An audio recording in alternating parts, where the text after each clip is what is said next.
I've waited patiently. I would like 10 minutes to speak. I've been working on this for the last 3 months as a full-time job almost now, doing collecting the information, trying to put it together. I'll try to be as cordial and polite as I can, and at the same time as matter of fact. And I'll start with a statement pretty strong.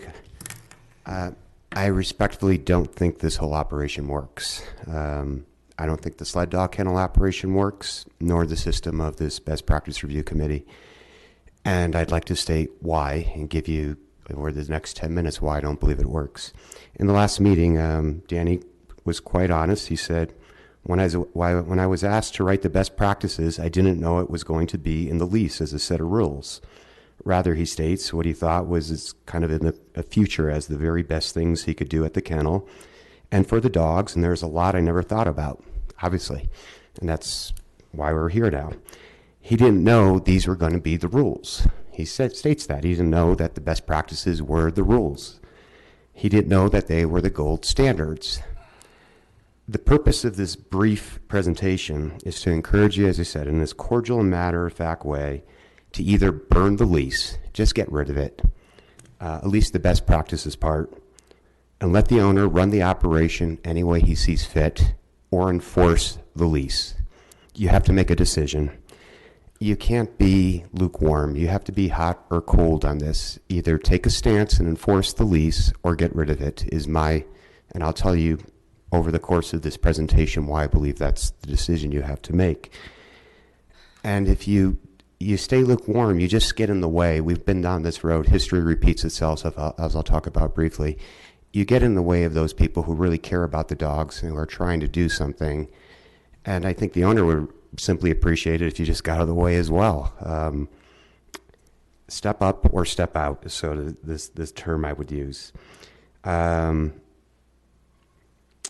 would ask you, you've been aware of this 7 years, but really the last 3 months is when everything has really hit the ceiling, so to speak. Letters in the paper, the letters, your emails. Have any of you gone up there from the outskirts and just observed for a day what's going on, just to see yourself? Have any of you hired someone or discussed hiring a consultant in the last 3 months to say, okay, we're going to get an investigator and just investigate for a week and observe? Has there been any observation or discussion of this in the last 3 months? Because a lot has happened in 3 months. I spent the past 3 days up there observing on the sidelines, and I'll talk about that later, but I'll share what I observed, because that's what it takes. You're never going to see anything in one glimpse in an hour in a cordial tour. It takes observation and looking for patterns. I was willing to make that commitment because I thought it was important that I try to tie the patterns together from information I've learned and heard from employees, from what I've heard from Danny, from Seth, etc. And I'll share that with you when it comes to that part. The lease. Let's talk about the lease briefly. Working pet policy. This means our sled dogs receive the same care and attention as a normal pet would. Often the medical care and attention to our sled dogs, Krabloonik, exceeds that of a normal pet. These are some of the gold standard things that just came off. We employed year-round, on-site, 24-hour per day trained sled dog caretakers. Transparency. The new Krabloonik will stand out as a forerunner of modern elite professional training, kennels setting the bar. Our sled dogs are our passion, and our love and devotion to them will continue into the retirement years. We will go the extra mile to provide the training and education it takes for our working sled dogs to retire peacefully into caring, loving, and educated homes. Krabloonik will continue to research and educate ourselves on the most proven techniques of sled dog care. Our devotion to our sled dogs and the life that comes with it will show as we evolve Krabloonik into the modern sled dogging kennel that stands out and pioneers the training of canine athletes, etc., etc. So that is in the lease, things that you may or may not be familiar with. Seth alluded to this briefly. This is an enormous operation. It would take enormous resources, finances, staff, sacrifice of professional and personal time, personal life. It requires a lot of employees to pull this off. to train dogs to be in groups of 1 or 2, which I'll talk about with the PACFA submission briefly, to train them in much small numbers when you have 200 dogs plus, to socialize them and prepare them for adoption. We are talking about an enormous amount of employees year-round.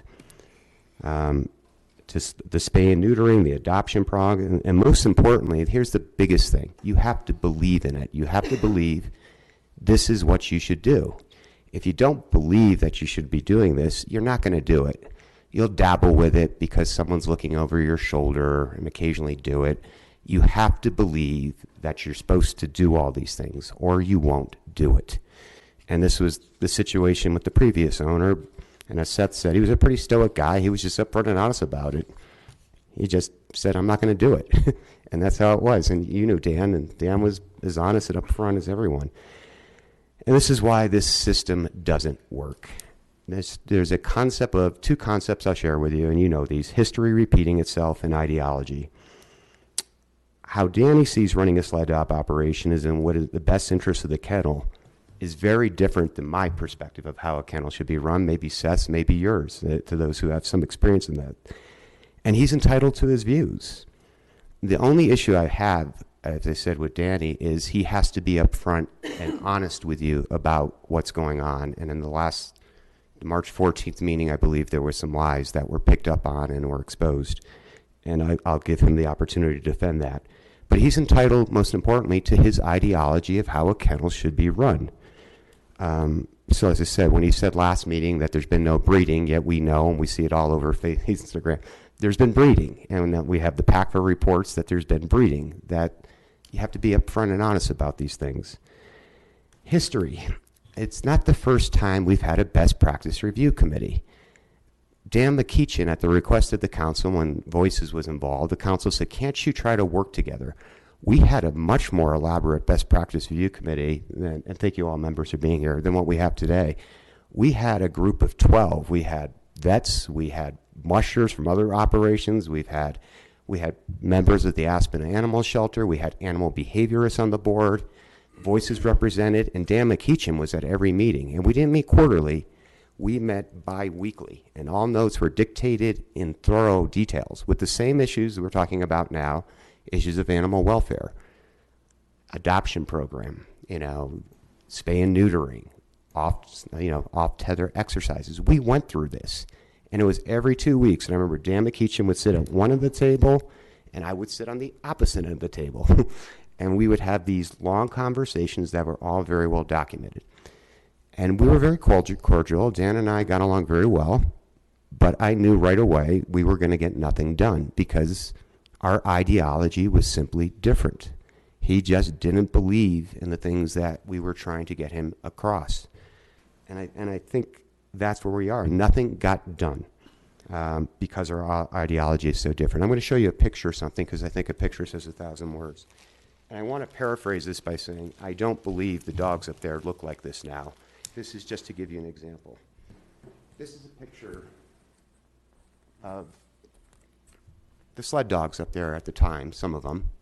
And I would look at this, and I was nearly bring tears to my eyes, particularly the one at the bottom.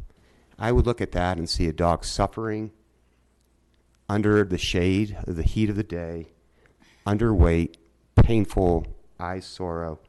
And it just broke my heart to see this.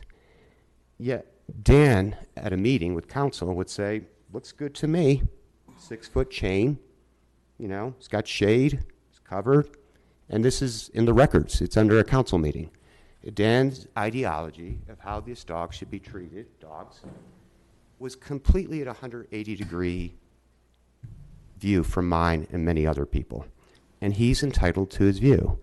I wouldn't say I'm 180 degree from how Danny feels he should take care of his dog, but we're probably closer to 160, 130, maybe not 180, but we're still ways apart in how we see sled dog care and welfare. And he's entitled to his view, and I'm entitled to mine. Finally, at a council meeting, when this was brought up, the council member, I forget, sitting basically where you were, Tom, one of the members just said, don't we have more important things to do than this? And that was it. I mean, heartbreaking in my eyes. And at the time, the Krabloonik people who were in favor of it applauded and thought it was wonderful. And I thought it was an atrocious statement. But in hindsight, I appreciated it because it basically saying, we just don't care. We just don't care. And I knew it. And then from there, we all went our separate ways, and we knew not to waste our time at council meetings anymore. It was just like, what's the point? And I think to a degree, this is where we are right now. So what would happen is Dan McKeechin, as we know, went on, did his thing, ran his operation as he saw fit. The activists did their thing, battling the things of animal welfare. The press got involved to the point where CNN was here. The big, got national coverage, international coverage. I did my thing at the state level. I worked with the state. At the time, there was no chaining. Chaining was still permanently allowed for sled dog operators to permanently chain. Lobbying with the Humane Society, we changed that rule. That's why there's a tethering waiver. I actually wrote some of the language in the tethering waiver and was involved with the lobbying of that, so I know the tethering waiver, humbly speaking, pretty well. I know what it entails and a little bit about those charts and what should be in those. And inevitably, what closed Danny down was the district attorney's office, not Voices, even though Voices was a catalyst in that. They came in, they found emaciated dogs that look much like the picture here that we had argued all along was not right, that was wrong, and he was charged in a court and convicted of animal cruelty. Case done. Now, the reason that's important is because it's history, and the history is important. Worth noting is Danny was the manager at the time there, and I don't say this other than as a matter of fact. Danny was the manager and had been there for several years. He never. That's not true. You were at Krabloonik for a few years. No, I was hired December 1st. And Microphone did.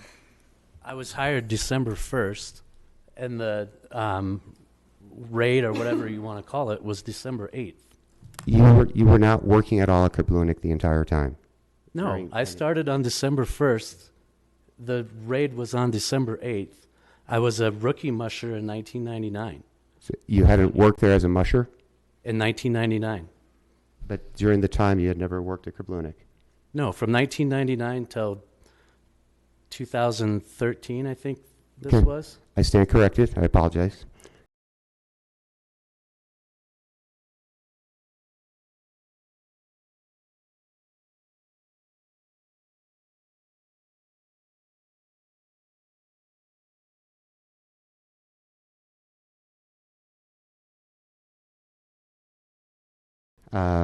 So he wasn't the manager there. I'll retract that. Point taken. The argument, again, I would go to say, though, is as we talk about the history of Krabloonik, and Danny has always said, why are there, and you've asked him point blank, so many disgruntled employees? Why don't we hear about this from other operations? And the answer is always the history. And the history is such that the DA raided, and that is what resulted in the lease being transferred over. The lease was transferred because the owner was charged with animal cruelty. And this is why the best practices were put in the lease. So we wouldn't be going through this again 7 years later, asking ourselves, why was the best practices put in this? Because we went through this historically once, and that's why the best practices were so detailedly put in there, so we wouldn't be going through this again 7 years later. Yet here we are. So I've personally been criticized as an activist that I have a separate agenda, that I'm against entertainment of animals, and I think that should be clarified. If you're talking about the circus and beating animals with bull hooks, yeah, I'm against that. But I watched animals, dogs playing Frisbee with their owners in Frisbee competitions. That's entertainment. I think it's a great thing. Socialization, dogs running with their owner, it's a beautiful thing. It depends what the entertainment is. If you ask me specifically what I think about the dog sled operation, I think dog sledding is a wonderful thing. That's pull sled dogs. I have a lot of friends who pull sled dogs. Sled dogging with an owner and an operation can be wonderful. Sorry, a little further away. Oh, sorry, my apologies. So it's how you classify the things that go with a sled dog operation.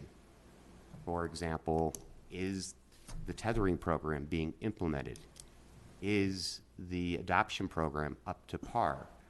Is the spay and neutering being done and documented? It's all those things that go with the program, not the dog sledding in itself. It's the over-encompassing view, and it's a very symbiotic relationship. They must connect together. So that's it. And as I said, my ideology of how these things connect is probably very different than what Danny believes. So what's important here is we break down the lease and try to really understand it. So let's look at things. The exercise off tether. And I want to try to take you into the mind of the owner on this, because there's things he said, and he can clarify them, but here's the police report from the incident that occurred on February 3rd of this year. And it's a conversation between Danny and the police officer about off-season tethering, and he has a discussion, and I'll just pick it up on page 27 of the conversation. And this is just getting a feel of how the operation operates with the police officer, Tara Alibrandi. And Danny says he's talking about trying to get the dogs off tether. And I'm really worked that summer to get 25 dogs off every time. And we want to get them working season. And I was like, immediately was like, okay, let's get 25 off. It was the biggest shit show you could imagine. I had dog fights. I had the vet coming in. Like, what the hell? That all worked last year. And Tara responds, yes. Danny's response. And then we had to start with like 5 dogs at a time, and then 10, 20, and build it back up. But it's really hard. It's just, okay, we're going to let 15 dogs off, and Tara, yeah, dominance, and run wild. If I was a kindergarten teacher, I wouldn't send 15 of my kindergarten kids out to the playground. And he's right. You can't let 15 dogs treat them, just run out and play. And he's telling you what his experience is in his own words, that this doesn't work. But that wasn't the context of the lease and how this was supposed to work. The context of the lease and what was submitted to PACFA, and this is according to Nick's Fixture, in the 2007 tethering waiver, which is the most recent one they have according to Nick Fisher, and this is how it was supposed to be done, and this was what was submitted. In our sled dog facility, we are able to house more than 5 dogs in the same enclosure because our sled dogs are trained starting in groups of 2, then 3, then 4, under direct trainer supervision. The dogs are trained using verbal commands and hand gestures. Only sled dogs that are trained in the small groups and are continually showing positive behavior are allowed to go into larger group kennels. They are trained under using the foundation of their willingness to please, therefore the behavior is quickly changed in a positive way by verbal commands. This is an extensive program. Groups of 2 or 3, think of the number of employees that it would entail to do this. It's a lot. It's a lot for any operation to withhold, but nevertheless, this is the minimal standard that, according to Nick Fisher, it's not my words, that he's obliged to hold by the minimal standard. So if I read further into it, this is a report from Blood Ansbit's, one of the best practices review committee summaries, according to employees and dog handlers. Very high standards are set with those handling dogs. Dogs are top priority. During the summer, there are 4 to 6 full-time dog handlers, 3 to 5 on site. And I assume that there's background checks on all these and that they are all very high standard dog handlers, that these are not just kids that have been hired, but extremely, again, high standards. This is in the report. Yet, it's summer 2021. I heard the interview with Gary Weatherman, and I've yet to see who these employees are. Who I'd like to focus just on the summer of 2021. Who was there the summer of 2021? In the interview that I heard with Gary Weatherman, who was the caretaker there last summer, who lacks experience as a trained sled dog handler, and this is one of the challenges you have as well, is what type of salary are you going to pay these trained sled dog handlers to come when they're not making tips. It's not just the summer. It's April, May, June, July, August, September, October. It's expensive to keep trained sled dog handlers around. There's no tips coming in. They're not going to stick around for $1,200 a month. You can barely feed yourself in Snowmass Village for $1,200 a month. It's expensive. You're going to have to bump your salaries way up to keep people of that caliber to train dogs year-round here. And that's where the challenge, I think, is. It's one of the challenges. According to Gary Weatherman, Danny was not on site, and that's also in the police report at page 12. Danny is recalled as saying he was gone this summer, and respectfully for a good reason, taking care of his mom. I can totally appreciate that. I've had parents who have been sick and had to take time off, but Danny was not there all summer, and Gary confirmed that. Gary also confirmed that there was no exercise time for the dogs, and the dogs didn't come off chains. He confirmed that there was one of our employee on site named Fidel. And I've heard very good things about this gentleman, Fidel. Hard worker, been there for a while, but 2 employees. And if there's other employees, I've yet to get their name and who they are, but according to Gary, that wasn't the case. Again, back to this ideology of, are you supposed to be getting the dogs off the chain and implementing the exercise and doing the socialization, which feeds into better adoption, spay and neutering, or is it okay to leave the dogs chained for summer and long term? If the ideology is such that it's okay and you believe it's okay, you're likely going to do it, just like the previous owner did, because he felt that was what the best interest of the dogs was. That if you keep them chained longer term, they won't fight. You'll dabble with getting them off when you need to, but to really confide to the standards of the PACFA definition of what the minimal standard is, you're not going to do it unless you really believe it's necessary. And that's back to the point of ideology. You have to believe it's in the best interest of the dogs to get them off the chain regularly and meet the demands of that PACFA requirement, or you're just not going to do it. And we can put all these rules and regulations in, but in the end, it's up to what the owner believes and what he implements, and he's willing to spend the money to make it happen. And it's an enormous amount of resources and time to do it. It doesn't just happen. And in a sense, I agree with Seth. You're putting the burden of this on the Best Practice Review Committee, and you really have to hire your own investigator to do this. I would recommend you hire a supervisor whose sole purpose is simply to oversee Krabloonik. You've got the city council can spend money on this, give someone a salary, and their job is to oversee what you're asking the Best Practice Review Committee to volunteer their time to do. What I volunteered the past 3 months to investigate, hire somebody to do it. And they just sit on the grounds in the outskirts. This way you don't have to worry about the camera issue. You have a human being there. And you have the standards of the lease there, and he knows what's supposed to be done, and he's watching. In this way, all that media stuff that Danny said he's worried about doesn't happen. You just have one trained set of eyes. He knows what the standards are. He watches closely, monitors, makes sure these things in the lease get done. They either get done or they don't. It would cost you, I don't know, a salary of $50,000 a year, and you could solve the problem. Again, you either have to enforce the lease or you let it go. Here's what was submitted to PACFA. Here's the chart we're talking about. What you notice in the upper corner here, it says musher, it's blank.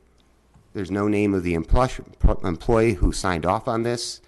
No names of employees. According to Gary, they didn't do any of this, so hence he couldn't sign off on this. Danny wasn't here, so who signed off on this chart? June, July, August. I could go into every month, but I'm focusing on the summer of 2021. Who signed off on these charts? Fidel didn't sign off on them. I want to know, as I would hope you would want to know, who signed off on these charts. Because it's very clear also in the PACFA definition, they must record not only, they've got to record how much time, they got to record each day, the days on there, but the number of time. There's a lot of details that go into that chart, which you're right, you're missing. And you need that information, but the most important information is who are the employees on site. You need to know that regularly. The comparison was made to kindergarten earlier in the police report. If this were a nursery school and there was formal complaints of animal abuse or neglect and there's a criminal case going on, you would know every employee on site. You would know exactly who is there when. You would know their background. And I'm not trying to compare dogs to children. That's not my goal here. My goal is you have not investigated. You haven't investigated at all. And it's worthy of an investigation, at least having someone full-time who's working on this. And they can work on improving the conditions, but you've done none of this yet. And that's why, as I said, you have to take a choice of either you enforce these things or you don't.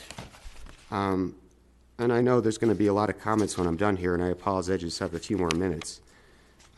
That's the tethering. So if we talk about, other than my observations, I spent the last 3 days observing, and you're never going to see anything if you go in there and knock on the door and you do a cordial tour. So I stood on the background where I could see the exercise area. I would watch for a half hour, then I go back to my car, make some phone calls, then I come back and watch for another half hour. Then I go make some phone calls, go grab lunch, and then I would observe. I spent pretty much most of the day there Sunday, and I was up there quite a bit of today as well. I spent half the day Saturday. What was said in the last meeting about they take the dogs out in groups of 5 or more, and then they let them run in the open area, then they take a half hour to take them back, and they play with the dogs.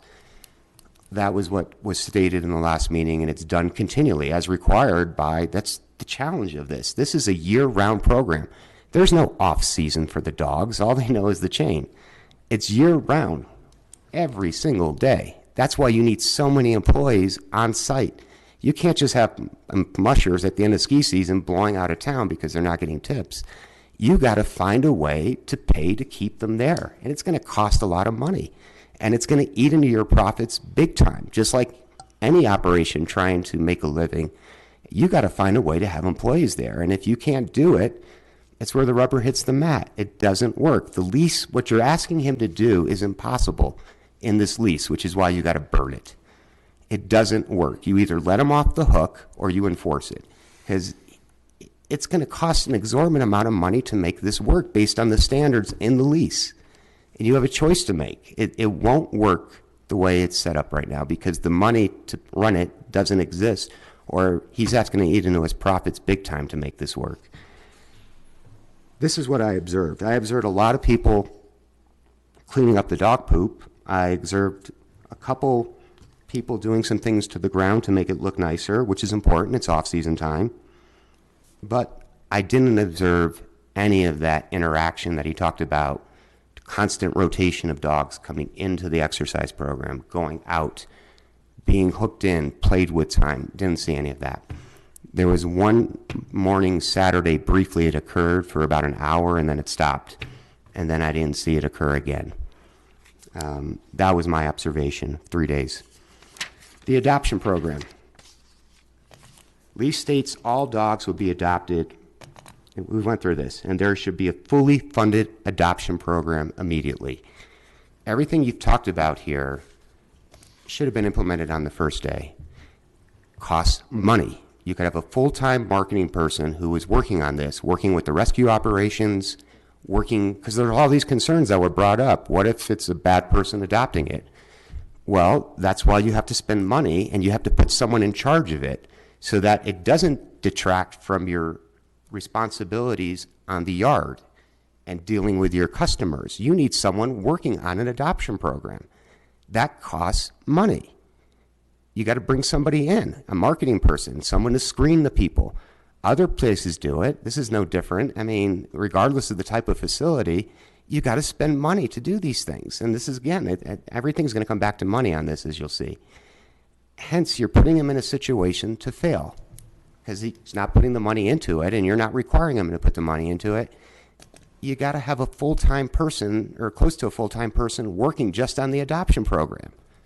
And it can be done. Don't say it can't be done. Dogs, McKeachin's dogs, even those ones that occurred after the arrest, those dogs got adopted into good homes, and they all adopted. And Seth will tell you, numerous dogs can get, his dogs, the sled dogs, have been adopted into good homes, have adapted well.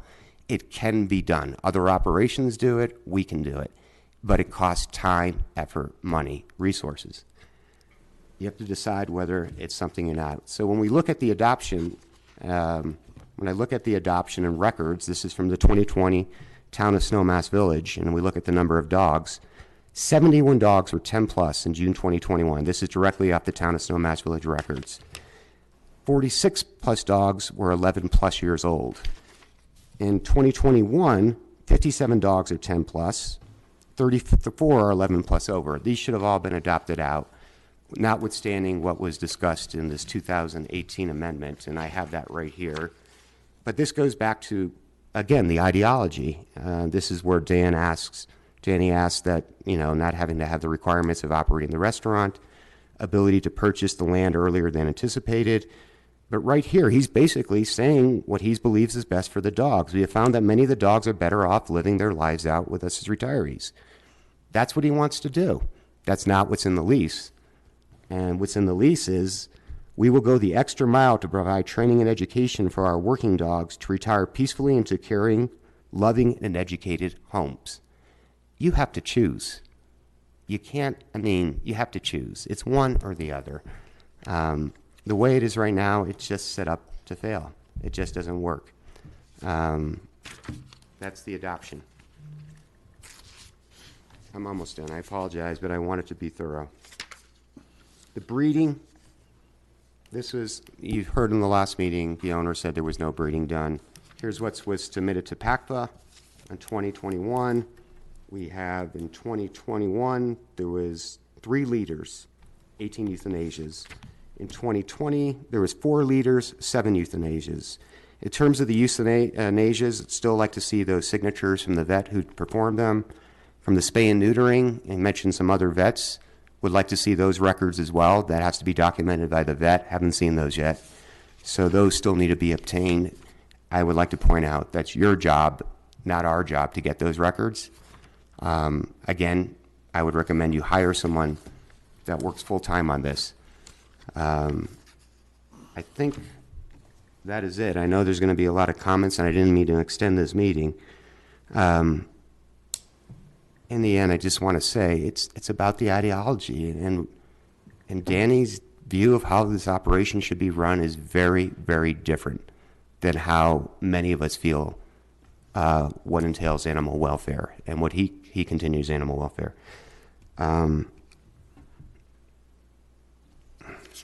I would just wrap up by saying we all have different views. I don't agree with his standards. Only thing I ask is to be upfront about it. Just call it as it is.